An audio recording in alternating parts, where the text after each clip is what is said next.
À quoi ressemble un chloroplaste? On trouve des chloroplastes dans les cellules chlorophylliennes des végétaux verts effectuant la photosynthèse, comme l'élodée.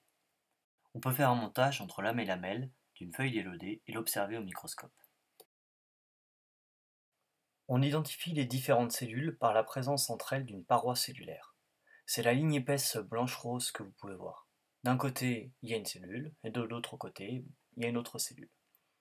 La cellule végétale, à proprement parler, elle est limitée par une membrane cytoplasmique, qui est difficilement visible, voire pas du tout visible sur cette observation, pour deux raisons. D'une part, elle n'a pas de couleur particulière, et d'autre part, elle est accolée sur la quasi-totalité de son pourtour à la paroi cellulaire.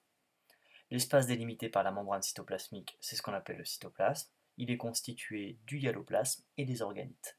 Alors, on ne peut pas voir les mitochondries, par contre, on peut identifier le noyau cellulaire, ainsi que des organites verts de forme ronde, ovale, aplatie, avec une surface d'aspect granuleux. Il s'agit des chloroplastes. Les chloroplastes ont une longueur d'environ 5 micromètres, soit 5 fois la taille d'une mitochondrie.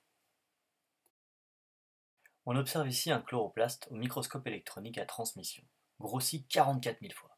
Cette partie claire est le hyaloplasme. Cette entité ovale est le chloroplaste. Le chloroplaste est limité par une double membrane. En zoomant, on observe deux traits noirs. Celui situé en haut à gauche correspond à la membrane externe, qui est au contact du hyaloplasme, et celui situé en bas à droite est la membrane interne. La membrane interne est au contact du milieu constituant l'intérieur du chloroplaste, que l'on appelle le stroma. Dans le stroma, on peut observer d'autres compartiments.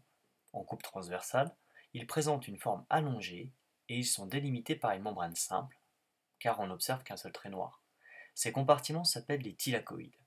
L'espace intrathylakoïdien, entre les membranes thylakoïdiennes, c'est ce qu'on appelle le lumen. Certains thylakoïdes sont empilés les uns sur les autres. On les appelle les thylakoïdes granaires.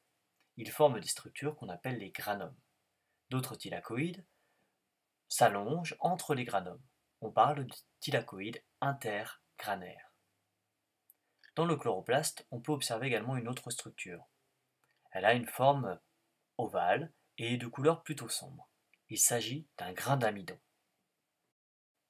En résumé, le chloroplaste est un organite délimité par une membrane externe et une membrane interne.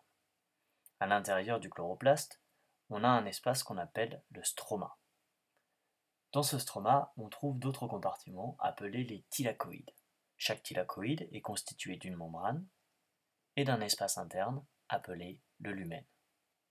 On peut également trouver dans les chloroplastes un ou plusieurs grains d'amidon.